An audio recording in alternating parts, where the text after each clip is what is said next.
한 말입니다. 호건 주지사는 지난번 한국이 코로나 진단키트를 받을 수 있도록 도와준 데 대해 한국에게 답례를 하고 싶다는 뜻을 내비쳤습니다. 호건 주지사는 메릴랜드 주에는 40여 개 기업들이 백신 관련 개발에 박차를 가하고 있다고 했습니다. 그 중에서 가장 앞선 바이오 기업은 노바백스입니다. 미국 메릴랜드에 위치한 바이오 기업 노바백스는 백신 개발에 뛰어난 성과를 보이며 백신을 대량으로 제조할 수 있는 능력까지 확보한 것으로 알려져 있습니다. 전문가들은 노바백스가 선두 기업들보다 속도가 조금 느리긴 하지만 노바백스의 백신 초기 임상 데이터가 다른 백신 후보들과 비교할 때 최상의 수준이라고 평가했습니다. 우리나라는 백신 개발에 있어서는 후발주자라는 평가를 듣고 있었는데 최근 우리 정부는 국민 60%가 접종할 수 있는 3천만 명 분량의 백신을 해외에서 확보할 계획을 발표했습니다. 전 국민이 코로나 집단 면역을 형성하려면 인구의 60%가 항체를 가져야 하다 보니 세계보건기구와 거대 제약사에 선입금을 해서라도 이 정도의 분량을 확보해 두겠다는 것입니다. 우리 정부는 백신 확보를 위한 예산 1,723억 원을 마련해 놓았습니다. 여기에 레리 호건 주지사가 메릴랜드 주에 있는 훌륭한 기업의 백신 확보에 도움이 되겠다고 하며 실제로 우리 정부는 노바백스와 백신 구매에 대한 협상을 진행 중인 것으로 알려져 있습니다. 최근 가장 빨리 개발되고 있다는 아스트라제네카의 백신 임상시험에서 일부 참가자에게서 척수염 증상이 나오는 부작용이 발견되었습니다. 이로 인해 존슨앤존슨이 스페인에서 진행하는 임상시험에서 중도 포기자가 속출하기도 했습니다. 이후 아스트라제네카는 큰 문제가 없다며 임상시험 재개 승인을 받고 영국과 브라질에서 백신 시험을 재개했습니다. 하지만 미국은 안전이 확보되지 않으면 시험을 재개할 수 없다고 거부했고 인도와 남아프리카 공화국에서도 재개되지 않았습니다. 미국 국립보건원사나 국립신경장애 뇌졸중 연구소의 아빈드라 나스 박사는 CNN 방송과의 한 인터뷰에서 모든 이들이 백신에 기대를 걸고 있는데 만일 중대한 문제가 발생한다면 모든 게 좌초될 것이라며 국립보건원 고위 관계자들은 아스트라제네카의 임상시험 재개에 대해 크게 우려하고 있다고 말했습니다. 또한 아스트라제네카에 이어 화이자도 3상 시험에서 부작용이 보고되었습니다. 화이자의 부작용 보고는 예상보다 크게 부각되었는데 빌 게이츠의 발언 때문이었습니다. 빌 게이츠는 가장 빨리 코로나 백신을 출시할 수 있는 곳으로 미국 제약사 화이자를 꼽았습니다. 지난 15일 CNBC에 따르면 게이츠는 지난주 화상회의에서 현재 개발 중인 백신 중 어느 것도 10월 말 이전에는 미국에서 승인을 받을 것 같지 않다고 말했다고 했습니다. 게이츠는 하지만 효과가 있다면 12월이나 내년 1월에는 최소 2개에서 3개 백신은 승인을 받을 기회가 있다며 현재 임상 3상이 진행 중인 백신들이 있는데 모든 것이 완벽하게 진행되면 10월 말까지 긴급 사용 허가를 받을 수 있는 백신은 화이자일 뿐이라고 전망했습니다. 여기서 게이츠는 화이자의 백신은 임상 1상과 2상 모두에서 항체 형성 수치가 좋았다며 우리는 꽤 희망적이라고 말했습니다.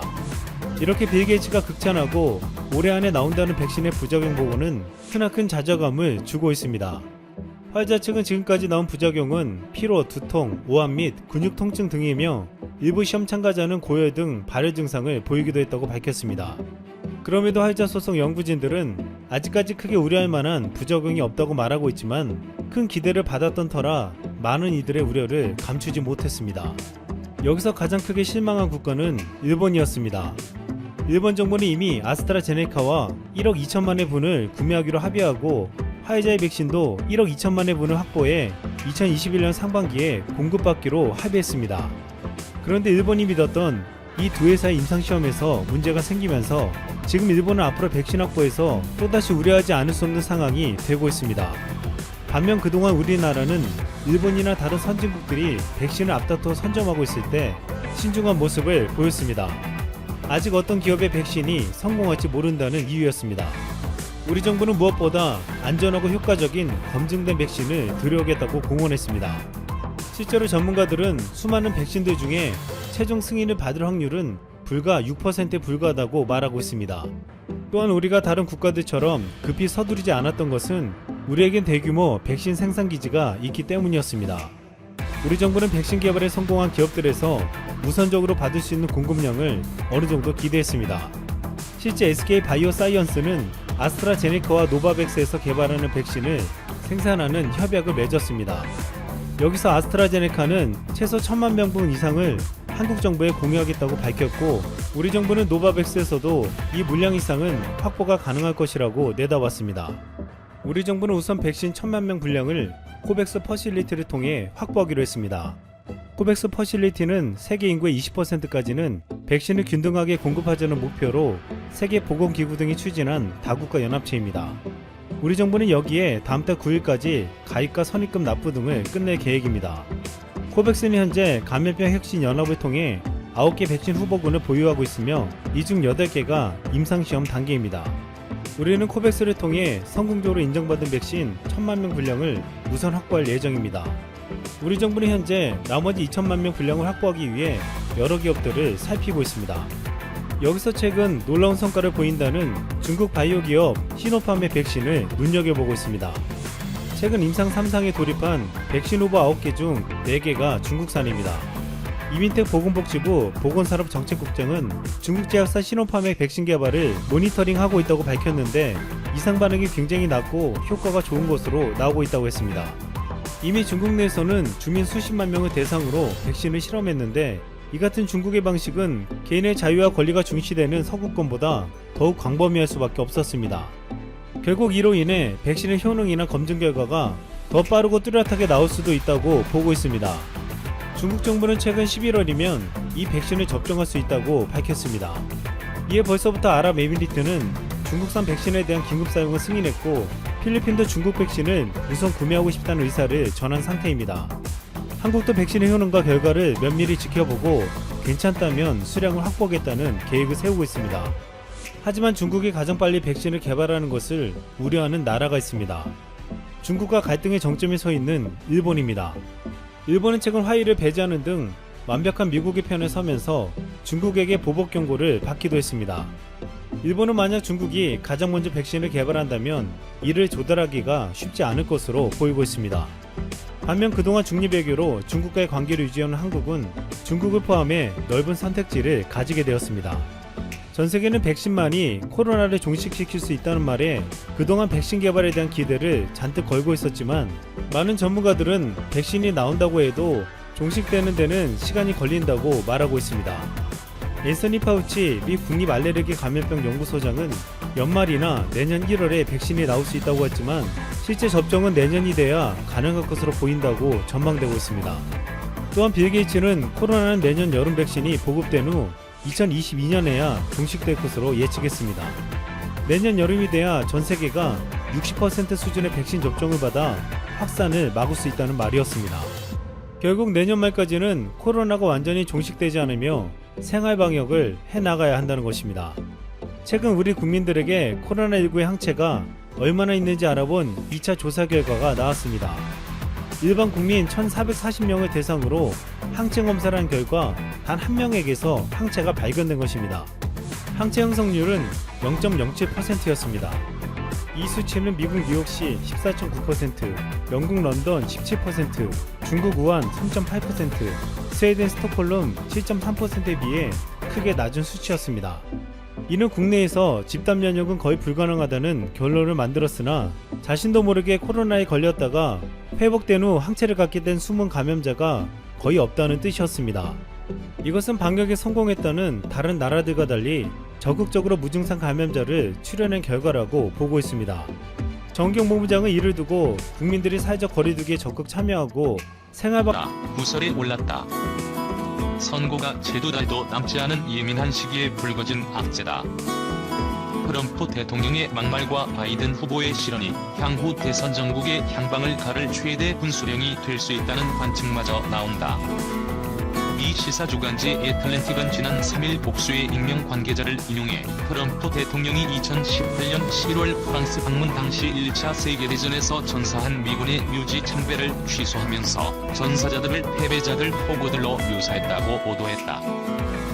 참전용사 등에 대한 예우를 매우 중시하는 나라에서 그것도 대통령의 발언으로는 도저히 용인할 수 없다는 점에서다. 파장은 컸다. 당장 참전용사 단체들은 비난 성명을 줄줄이 냈고 소셜미디어에선 트럼프 대통령 규탄 게시물이 넘쳐났다. 트럼프 트럼프 대통령 자신은 물론 백악관과 국방부, 트럼프 대통령의 부인 멜라니아 여사까지 일제히 성명을 내어 애틀랜틱의 보도를 반박하고 나선 배경이다. 트럼프 대통령은 5일 트위터에 악의적인 급진 좌파는 이기려고 무슨 짓이든 할 것이라며 해당 기사를 쓴 기자를 좌파로 규정했다. 마크 에스퍼 국방장관은 4일 트럼프 대통령은 미국의 장병과 전전용사 및 가족에 대해 최고의 존경과 경의를 품고 있다고 감쌌다. 멜라니아 여사도 트위터에 이건 저널리즘이 아니라 액티비즘이라며 우리 위대한 나라의 국민에게 해가 되는 것이라고 지적했다. 더 나아가 트럼프 대통령은 애틀랜틱의 기사를 인용한 친 트럼프 매체 폭스뉴스를 향해 화풀이를 하기도 했다.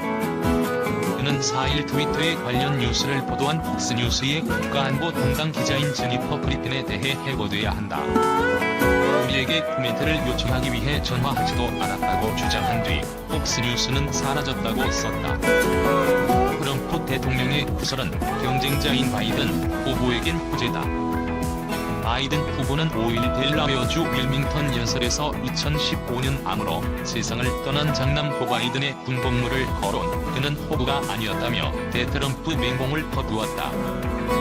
그는 역겨운 보도 내용이 사실이라면 트럼프는 모든 군가족에게 사과해야 한다고도 했다. 바이든 총격 사건 커노샷서 총 맞을 것 같아 말실수 문제는 바이든 후보 역시 구설에서 벗어나지 못하고 있다는 점이다.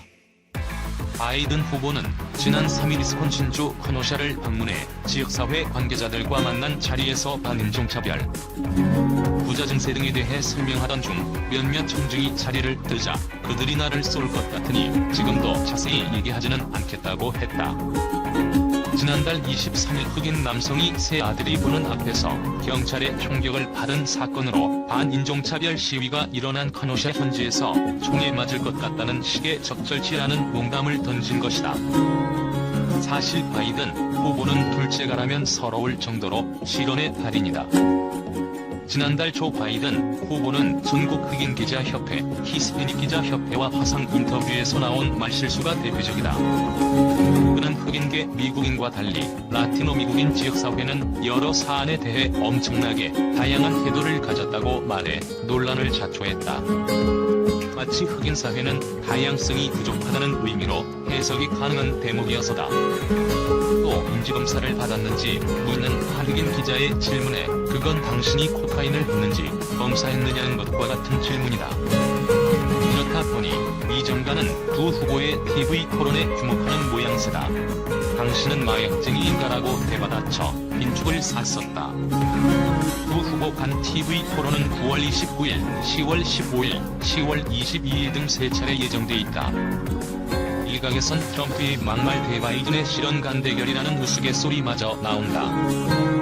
도널드 트럼프 미국 대통령을 지지하는 사람들이 텍사스주에 있는 한 호수에서 보트 행진을 벌이다 배가 침몰하는 사고를 당했다.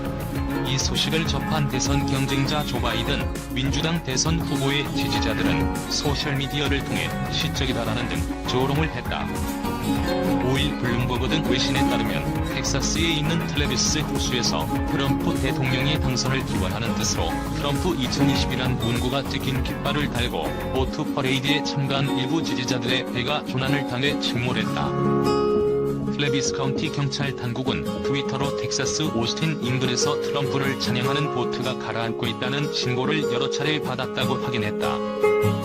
오스틴 지방지에 따르면 신고를 받고 현장에 출동한 법집행관은 이 사고로 크게 다친 사람은 없다고 밝혔다. 이 매체는 이 호수가 때때로 배를 운항하기엔 어려운 걸로 알려진 곳이라고 썼다. 블룸버그는 이날 보트 행진엔 2,500명 이상이 참가한 걸로 전해졌다고 했다. 행사 관계자는 퍼레이드가 헬리콥터에서 낙하산을 타고 뛰어내리는 걸로 시작하게 된다고 페이스북에 알리기도 했다. 행사 주최 측은 참가자에게 애국적인 색으로 배를 꾸미고 다룰 수 있는 한 많은 트럼프 깃발을 달아라라고 지침을 페이스북에 내렸다고 블룸버그는 전했다. 트럼프 대통령은 그동안 지지자들이 플로리다나 매사추세츠 등에서 이런 식으로 벌이는 보트 행진을 흡족하게 생각하는 트윗을 여러 차례 날려왔다. 이날 사고처럼 조난 위기로 도움을 요청하는 트럼프 지지자들은 이전에도 있었다고 한다. 지난달에도 포틀랜드의 한 호수에서 진행한 보트 퍼레이드에서도 비슷한 사고가 있었다고 블룸버그는 설명했다. 바이든 후보를 미는 측에선 이날 사고를 비아냥대는 분위기다. 트럼프 대통령이 속한 공화당에 있지만 바이든 후보를 지지하는 단체는 이날 트윗으로 뭐가 보입니까라는 짧은 문구를 위기에 처한 배에 단체 두려운 얼굴을 한 탑승자가 담긴 사진을 공유했다. 트럼프 대통령